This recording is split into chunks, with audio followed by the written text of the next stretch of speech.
Good evening, I'm Steve Johnson. Be sure to get our app on your smartphone or tablet. You can also watch the Dove on our website or on our Roku channel.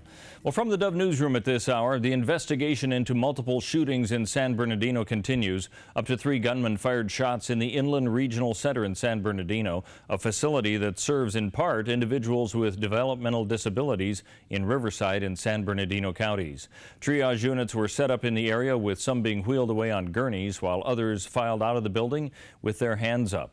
The men were said to be wearing military-style attire. Oregon Senator Ron Wyden made no secret of his stance on the fast-tracking of a bill that would block funding to Planned Parenthood. The Senate is considering a budget bill that passed the House that would cut funding for Medicaid for use at Planned Parenthood. The Democratic senator considers it a partisan attack on women's health.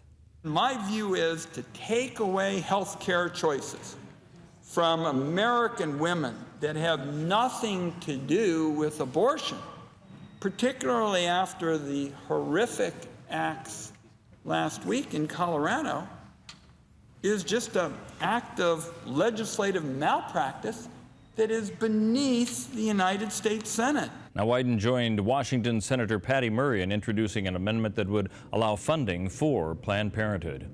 Oregon economists are projecting a modest uptick in state revenue. The quarterly revenue forecast released today projects an increase of $56 million during the current 2-year budget cycle. That means lawmakers likely won't need to cut spending during the February session, but they also won't have a large influx of cash to direct to education and other priorities. Economists say that Oregon employers are creating new jobs and raising wages at a faster clip than the national average. The talent teen who attacked his aunt in January with an accomplice has been sentenced to 10 years in prison. 19-year-old Eric Vale Henshaw must also pay $130,000 restitution.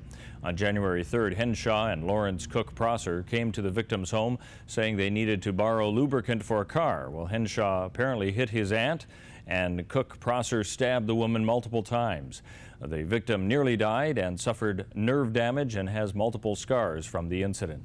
Medford police saying that the couple accused of stabbing a man Monday knew the victim, and the incident appears to have stemmed from an ongoing dispute. Investigators also say the attackers, Hank Navarez and Leela Carson, are romantically involved. Well, let's take a look now at what we can expect on the weather scene for our area. For Northern California and the Yreka area, a good chance for rain tonight through at least Friday, with highs in the mid to upper 40s. Moving into the Klamath Basin, 50% chance of rain tonight, better chance of rain tomorrow with possible snow flurries on Friday and a high of only 39. And moving along the Oregon coast, good chance for rain for the next few days, including tonight, a low of 52 and a high of 56 both Thursday and Friday. Moving into the Bend area of central Oregon, an 88% chance of rain tonight, clearing out somewhat tomorrow, but still a slight chance of rain with a high of 45, 41 expected for Friday. And for southern Oregon in the Medford area, good chance of rain tonight and tomorrow, as well as on Friday. A high tomorrow of 48, high tomorrow Friday, that is, of 51, with lows in the mid-30s to low 40s. That's a look at news and weather. You're up to date here on the Dove.